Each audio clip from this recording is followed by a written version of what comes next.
estos temas, pues os voy a presentar a Raúl Maillo, abogado en ejercicio, que pertenece a la Junta Directiva del Foro de Abogados de Izquierda y también de la Asociación Libre de Abogados. Cuando quiera. Bueno, pues hola a todos y a todas. Gracias por haberme invitado y señalar una cuestión. Al hilo de lo que comentaba el compañero, yo creo que nos enfrentamos a dos problemas. Uno es una cosa que se llama el gobierno de los jueces y otra sería el lawfare, previamente dicho. Y con esto trato de establecer una diferenciación, es decir, en este país, igual que el ejército ha sido muy intervencionista en la política, pues también el poder judicial, como uno de los poderes defensores del statu quo, del no cambio y frente a los movimientos más o menos que puedan ser de cualquier sector más o menos subalterno, defensores de una mayor transformación social, bueno, pues el poder judicial en general se ha mostrado reactivo. Y yo creo que tenemos varios ejemplos. Desde este último de esta semana, pero podríamos ver cualquier otro. Digamos que el poder judicial, que en esencia siempre reclama su autogobierno, porque señalar que la independencia judicial se aplica sobre dictar sentencias. Yo como juzgador tengo que tener independencia y nadie puede cuestionarme en cómo interpreto de una u otra manera la ley. Pero eso no significa que cuando se nombran cargos, presidentes de audiencias provinciales, se nombran magistrados y magistradas para el Tribunal Supremo, para la Audiencia Nacional, se establece si hay que dictar 3 sentencias a la semana o 25, hay que hacer 2 juicios o 17, eso tenga que estar controlado en una especie de autogobierno en el que yo decido sobre mí mismo. Eso no tiene nada que ver con esa denominada independencia judicial. Es más, cuando se habla de la independencia judicial y siempre se repite el mantra este de que Greco dice que es una institución europea que trata de defender la independencia judicial, trasladando que la intervención de los partidos de una u otra manera puede poner esto en riesgo, hay que trasladarle también qué hace el Poder Judicial. Es decir, cuando el presidente del Tribunal Superior de Justicia, Castilla y León, dice públicamente que la existencia de ministros comunistas es un peligro para la democracia, es difícil entender que pueda reclamar ningún tipo de independencia. Es difícil reclamar que ese señor pueda autogobernar un poder del Estado porque a él no le han elegido. Se ha sacado un examen, desconozco si es por cuarto turno, por tercero, por primero, me da lo mismo. En el mejor de los supuestos, aprobó una oposición técnica y tiene unos conocimientos técnicos en la interpretación y subsunción de hechos en normas. No creo que este señor tenga por qué tomar decisiones, ya digo, de gobierno de los jueces. Y hay una tendencia expansiva en nuestro Estado, normalmente coincidiendo con gobiernos progresistas, con González, más aún con Zapatero y más aún en estos momentos en los que el Poder Judicial se expande en lo que podríamos definir como el gobierno de los jueces. Y entonces se toman competencias del tipo de, pues vamos a valorar si el Ayuntamiento de Barcelona nos parece bien, mal o regular que genere empresas públicas. Vamos a examinar al gobierno de la nación española a ver cómo gestiona esto de las mascarillas. Entonces coge y pone sobre la mesa y dice, no, me vas a ir informando de cómo vas gestionando tú esto. Y se toman decisiones del tipo de, voy a controlar tu política exterior, a ver qué ocurre cuando vienen aquí los saharauis o dejan de venir, qué ocurre cuando intervienes en relación con Venezuela o con cualquier otro estado. Es decir, hay una expansión hacia algo que en principio tú no puedes plantear que el gobierno sea ajeno al control judicial en cuanto a la aplicación de las leyes y de las normas. Pero una cosa es ese elemento y otra cosa es que yo pueda enjuiciar cuál es la política que va a seguir a cabo un determinado poder del Estado, con además el único refuerzo que a ese le han votado y han elegido la ciudadanía, con diferencias de posibilidades, con los filtros correspondientes, con una situación de partido injusta, pasando de la transición a la democracia, ley a ley sin depuración, pero pese a todo, por lo menos tienen un refrendo popular, cosa que el Poder Judicial no tiene. Y esto es algo con lo que nos venimos enfrentando y que además cuando se ha producido leve intervención del Poder Judicial en defensa de argumentos jurídicos, por ejemplo, reforma laboral de 2012 del PP que pretendía una bajada de derechos laborales, y hubo algunas cuestiones que el Poder Judicial interpretó en un sentido más garantista lo que la reforma quería. Inmediatamente la academia, los teóricos denominan eso activismo judicial. Sin embargo, que una jueza que desconozca el conocimiento que tiene del comunismo internacional y en el Estado español, ante una petición de una organización como Abogados Cristianos, que dudo que hayan tenido más representantes religiosos que ha tenido el Partido Comunista de España en este país, le hace una petición y le dice que el sacar un sello de homenaje es una cosa gravísima y paraliza el que Correos saque un sello. Si le añadimos cuestiones procesales como que no habían recurrido cuando se aprobó ese sello, ya tenemos el círculo para decir, bueno, es que tenemos un intervencionismo judicial muy potente en cuestiones que a todos nos podría parecer que exceden en el ámbito de lo jurisdiccional.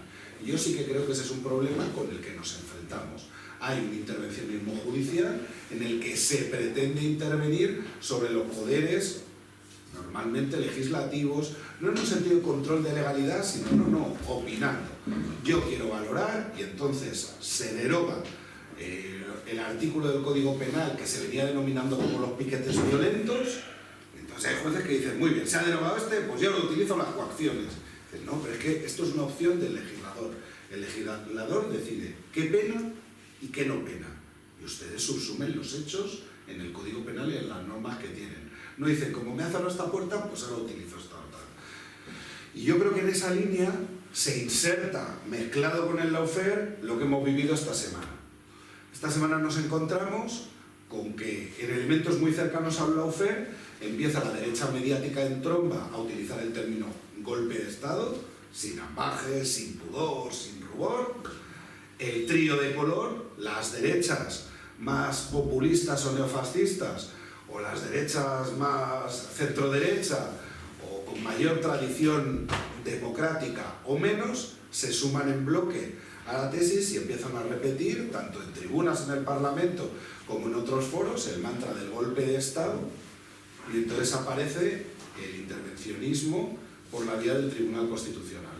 Y entonces el Tribunal Constitucional decide que se va a plantear intervenir ante un recurso de amparo. Normalmente el Tribunal Constitucional, como contrapeso del Poder Legislativo, lo que decía, como ha hablado el compañero, es esta ley es constitucional o inconstitucional, o incluso va en contra de tratados suscritos y firmados por España que son de igual cumplimiento y de obligado cumplimiento en el Estado español. Es un recurso de inconstitucionalidad. Sale una norma y una vez que esa norma ha salido, se analiza su constitucionalidad o su inconstitucionalidad. Aquí nos encontramos con que el Partido Popular, luego también se suma Vox, lo que realizan es la siguiente intervención. Reclaman en amparo, con una tesis que es verdad, que sí que tiene precedentes, que es decir, en una ley, si se incorporan vía enmienda cuestiones que no venían originalmente y no tienen relación con el tema objeto de la norma, a mí se me priva la oportunidad de debatir porque yo no hago contraenmienda. Digamos que ese es el argumento técnico. Y aquí la primera pregunta es, bueno, no es un recurso de inconstitucionalidad, es un recurso de amparo. Entonces la primera cuestión que te planteas es, ¿de verdad tienen amparo esos diputados como para una medida cautelarísima? Y entonces miras el contexto y el contexto te da la respuesta. Hay un diputado canario, Alberto, para más Inri, que ha pedido esa medida cautelar. Y ha pedido esa medida cautelar porque Meritxell Batet le retiró el escaño en base a una interpretación en contra. No como ahora que dicen, es que los servicios jurídicos del Congreso... No, los servicios jurídicos del Congreso lo que decían es, como no hay pena privativa de libertad, no se le puede 6.2b de la LOREG, no se le puede retirar el escaño. Se lo retiran, se recurre en vía de amparo, se le retiró más o menos por octubre del año pasado y hasta hoy. También tiene pedido una medida cautelar. El transcurso del tiempo no le va a poder devolver a este señor que pueda votar en normas, que pueda participar en comisiones parlamentarias, y para esto el Tribunal Constitucional, digamos que no ha tenido mucha urgencia. al tran-tran. Se suponía que en esto, normalmente el Tribunal Constitucional en diciembre hace una especie de sesión escoba que saca bastante papel adelante, es decir, resuelve unos cuantos asuntos. Se suponía que en este iba a salir, con este lío presupongo que ya no va a salir, pues a mayor ver, a poco se le termina la legislatura y no la han resuelto la medida cautelar. Pero sin embargo para esto hay una convocatoria de urgencia, ojo, y por esto quiero remarcar, con la misma medida cautelar y con el mismo supuesto artículo invocado. En uno de los casos, en una abstracción, porque vas a tener ahora otra oportunidad de debatirlo en el Senado, vas a tener otra oportunidad en este supuesto donde es una situación irreversible. Roberto Rodríguez se le ha retirado su escaño, hay un diputado que no vota y hay un diputado que personalmente no puede ejercer las funciones para las que le eligieron. Eso es con lo que nos encontramos ahora. Añadimos, por contarlo todo, y porque creo que es un problema grave para la democracia de este país, lo que nos vamos a enfrentar el lunes. Se ha pospuesto, porque había riesgo de que magistrados del denominado sector progresista abandonaran el otro día la sesión. Había dos informes contradictorios, surgieron aproximadamente, según cuentan los cronistas, se puede decir, Ernesto Kaiser lo ha relatado en un artículo, juraría que en el periódico, a las 9 y pico salen los informes y a las 10 pretendían llevarlo a votar. Plantean, esto es impresentable, una cuestión de esta entidad, no se puede votar aquí a la carrera, se plantea la presidencia, a ver si me voy a quedar sin quórum, y entonces lo llevan al lunes. El lunes va a haber un primer problema, y es que Unidas Podemos se ha personado, y entonces ha dicho, bueno, lo primero parece lógico que en un tema de esta entidad, el PSOE también, se nos dé traslado para alegar. Esto de cautelarísima, inaudita parte, para intervenir sobre el Parlamento, porque claro, si de un lado se dice hay unos diputados que no van a poder, pues es el argumento del PP y de Vox, no van a poder expresar su opinión, oiga, y en el Constitucional, la mayoría que ha aprobado esa norma, ¿quién la va a escuchar? ¿O la va a representar el Ministerio Fiscal? ¿O la Abogacía del Estado? A esos no sé cuántos diputados que finalmente votaron esta norma, ¿quién los va a escuchar? Porque no se les pretende escuchar. Y luego hay un segundo elemento, digamos, de una entidad importante, y es que dos de los magistrados que tienen que tomar decisión son directamente afectados, porque si esta norma se aprueba, ellos cesan automáticamente, con lo cual parece que el interés directo es evidente, y si por el contrario no se toma esta medida y se paraliza y se suspende cautelarmente interviniendo el Poder Judicial antes de que haya norma alguna, es decir, en una interpretación preventiva y presuponiendo y anticipándose cual oráculo de Delfos, sabiendo que en el Senado no se va a modificar la norma, porque no creo que al Constitucional le conste que puede ocurrir o no, o que se puede votar o no en el Senado. Bueno, pues estos señores podrían votar una norma que les afecta a ellos. El lunes, además, se va a discutir si esto se vota primero o después, lo cual también tiene una grave trascendencia.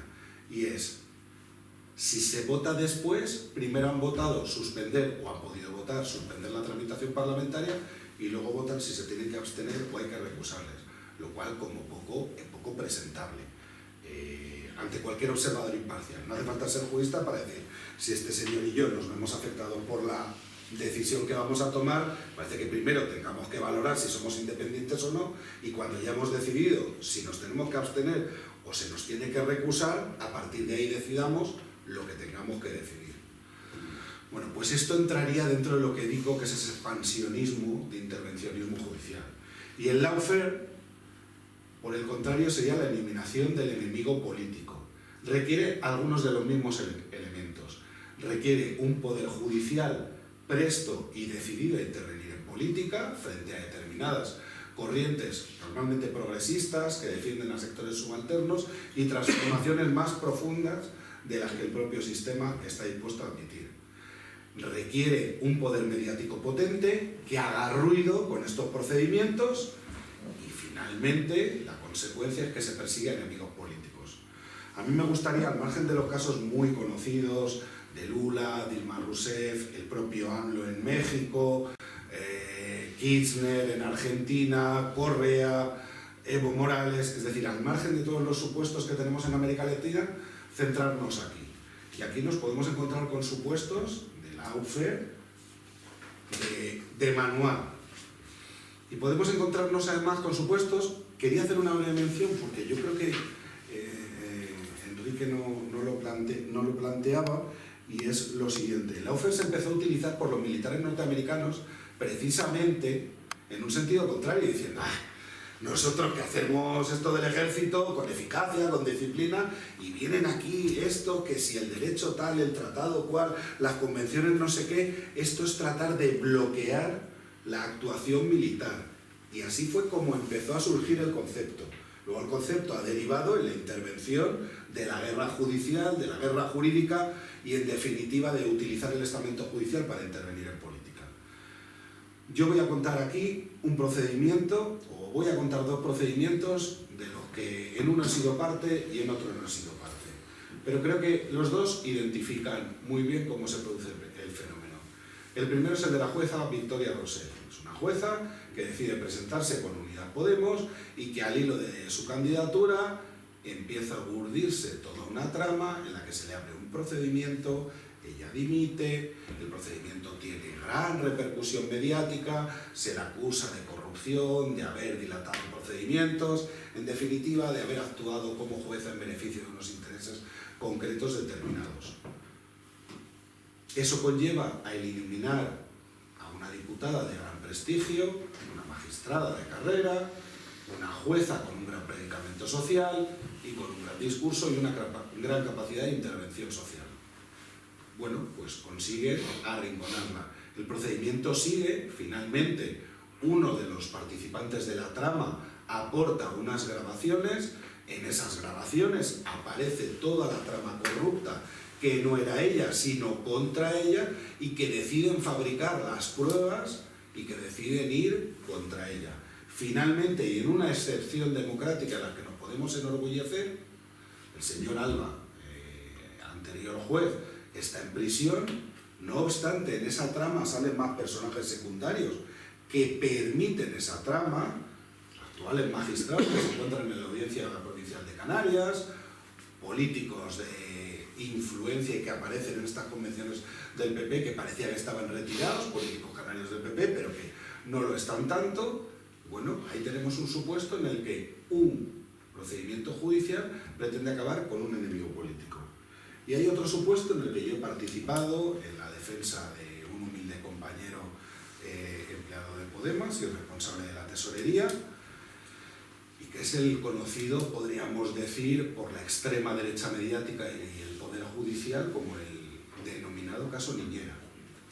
En plenas elecciones de mayo a la Comunidad de Madrid, en base a que una exempleada rebotada de una organización dice que ella ha oído que podría haberse producido, que no se sabe si hay alguien contratado con dinero de Podemos para hacer de niñera de la ministra doña Irene Montero, pues con eso Fiscalía dice: hombre, ya que nos hemos enterado, habrá que investigarlo. A mí me gustaría saber si con ese material probatorio, de cualquiera, ¿no? Lo podemos imaginar, no le deseo este mal a nadie, pero no sé, Ana Patricia Botín, no sé, Florentino Pérez, o sea, un ex empleado dice que ha oído, que todo el mundo le ha contado, que no sé qué delito podría haberse producido. Y con eso, pues dio un juez de instrucción: bueno, pues vamos a abrir una instrucción y a investigar. Fiscalía dice que para adelante, el juez decide instruir, y en un caso insólito, porque doña Irene Montero como ministra está aforada y la cosa corresponde al Tribunal Supremo, hace lo mismo que hicieron en Plaza de Castilla con la famosa denuncia del 8M. Bueno, yo quito a los que están aforados y así me quedo la competencia, abro el procedimiento, monto todo el show y luego ya veremos qué hacemos con los que son aforados.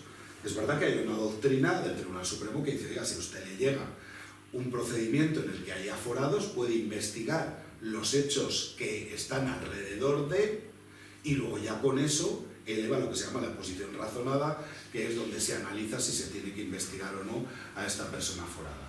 Bueno, pues en pleno proceso electoral a la Comunidad de Madrid se comunica a gran bombo y platillo que se abre el procedimiento, se envía una cosa bastante exótica, que es: se pone en conocimiento de la ministra y se envía al Parlamento. En el Parlamento hay una comisaría específica, entonces se envía allí y es, pero esto es una comunicación judicial, es título de investigado, ¿esto qué es? No, es una comunicación para que se sepa. Y se abre un procedimiento. En ese procedimiento no hay que olvidar que ha habido 2 personas que han sufrido la investigación y se han tirado 2 años investigadas como supuestas niñeras, más otras 2 personas, las responsables de gerencia y de tesorería del partido Podemos, que también se han tirado otros 2 añitos o año y medio como investigadas. El aparato mediático lo reproduce con grandes altavoces, el señor Almeida hace chanzas y bromas, la señora Ayuso lo repite en la Asamblea de Madrid y así se genera una bola de nieve. Se tiran 1 año y medio con el procedimiento, nadie ha visto nada, no hay ningún documento, nadie conoce nada y no hay ni un solo testigo directo de este supuesto hecho y se archiva el procedimiento. Ni la acusación popular de Vox, ni la acusación popular de Prolege, uno de estos asociaciones tipo Manos Limpias, Abogados Cristianos, etcétera, que sirven a estos fines, llegan ni a recurrir la decisión. Y en el auto el juez decide que no hay ningún elemento que permita confirmar esta tesis. Y ahora damos 2 pasos para atrás y decimos, si tú ahora sales a la calle y le preguntas a alguien, ¿qué opinión tiene? Bueno, pues ese es el objetivo del lawfare. He eliminado políticamente a un adversario, además, esto es como la tortura, encima puedo tirarme, vamos a decir al morro, de decir que soy garantista, porque como al final no te han condenado, ves cómo el sistema funciona, dices, ya claro, el sistema funciona porque nada hubo, nada se ha acreditado y nada se podía acreditar, pero a mí me has tenido 2 años en un procedimiento que ha servido para deslegitimarme, que ha servido para atacarme políticamente e incluso en ocasiones, con un aparato potente mediático y político, defender y pedir dimisiones, defender y pedir la eliminación de ese cargo político. Ahora, ¿quién le devuelve a la gente que ha investigado ese tiempo que se ha tirado? Y sobre todo ahora, ¿quién repone esa acción? Y estamos hablando que si esto ocurre en una acción de este calado, imaginemos ese concejal de un entrañable pueblo de Toledo, de Andalucía, que desde una fuerza transformadora y progresista se opone al cacique local, trata de cuestionar los intereses de una gran empresa de la industria eléctrica, eólica, nuclear, gasística, me da lo mismo. ¿Qué posibilidades tiene de que cualquier juez de instrucción no diga, tráigame los papeles de su formación a ver si usted tiene todas las finanzas en regla? Porque me ha denunciado este señor que parece ser que hubo una vez que un donativo no estaba claro. Y te tienen un procedimiento 1 año, te cuestiona tu ejercicio político y te tiene durante 1 año sin poder hacer otra cosa que responder al procedimiento judicial. Esto es muy grave, esto requiere solo de un aparato mediático deliberado y decidido para jugar esa baza y de un poder judicial que, si no de una manera consciente y prevaricadora lo hace, por lo menos no es garantista para valorar ante qué situación y ante qué procedimientos está. Es inconcebible que alguien abra un procedimiento para valorar si el gobierno sabía el 8M, que ya había unas repercusiones y en no se sabe qué tipo delictivo, por no se sabe qué negligencia, por no se sabe de quién, y te tiene un procedimiento judicial abierto, el delegado de gobierno, Quiero decir, no estamos hablando de cualquier ciudadano medio, y te tiene un procedimiento abierto durante una temporada, unas actuaciones en la Guardia Civil, llamando a declarar a ver si consiguen juntar unas pruebas para articular el procedimiento político y obviamente durante todo ese proceso disparando políticamente y utilizándolo para el desgaste político. Y claro, uno cuando termina el procedimiento dice, ¿y ahora qué? Bueno, pues eso es algo que deberíamos plantearnos todos y todas y sobre todo si lo juntamos con el tema anterior. Es decir, cuando se plantea que la independencia judicial no es a la hora de dictar sentencias, sino es en el autogobierno, es en los nombramientos, es en las decisiones de las sanciones, es en cuestionar cuánto, cómo y de qué manera se trabaja. Claro, es que este tipo de cuestiones, y desde luego, y no quiero dejar en esto, porque hay veces que parece que cuando no te salpica de manera tan directa, lo obvias. Uno puede tener la opinión que tenga del independentismo catalán, puede tener la opinión que tenga del proceso, pero negar que en el proceso se cruzaron barreras rojas de lo que es el lawfare es no tener de verdad un cierto cariño, y yo lo tengo, al derecho y a la justicia. No se sabe por qué aparece un tribunal y no otro, no se sabe cómo se saltan las competencias, no se sabe en qué medida se establece un delito que todo el mundo había considerado teóricamente ligado a la violencia, sin violencia. No se sabe cómo se puede desobedecer a la Junta Electoral Central, que no es un órgano judicial, por mucho que esté compuesto por magistrados o por jueces y juezas. No se sabe cómo elementos tales como lo que cuelgan de la fachada de los ayuntamientos o de cualquier institución pública puede ser cohibido y exigido, no ya desde la neutralidad política, sino desde la injerencia en procesos electorales. Bueno, y todas estas barreras se van sobrepasando y ahí quedan. Uno ahora mira la doctrina constitucional referida sobre elementos de autonomía parlamentaria, de capacidad de la mesa, y son todos limitativos. ¿Y son limitativos porque nuestro constitucional sea antiparlamentario? Son limitativos porque era antiparlamentario, porque se le han producido y se le han puesto sobre la mesa en el caso del proceso. Si esto hubiera sido una discusión entre no se sabe qué tribunal o no se sabe qué Junta Electoral y el Parlamento de Murcia o el Parlamento de Castilla-La Mancha, pues probablemente lo hubieran mirado con otros ojos. Pero esto es, digamos, a lo que nos enfrentamos. Por un lado, una expansión de lo que se podría llamar el gobierno de los jueces y las juezas, y por otro lado, el lawfare, que ya digo, se va asentando poco a poco, y aquí no estamos hablando de que alguien utilice políticamente un caso de corrupción, alguien utilice políticamente un procedimiento penal en el que cualquier responsable público tenga que dar cuenta de sus actuaciones, penal, administrativa, civilmente, como sea. No, aquí estamos hablando de un modelo en el que con un aparataje mediático, con unos jueces, que o bien por no sufrir el dedo acusador de ese poder mediático, por no sufrir las presiones porque no les acusen de, o bien porque deliberadamente quieren participar de esa actuación, utilizan los procedimientos penales para eliminar a adversarios políticos. Y yo con esta habría terminado. Muy bien.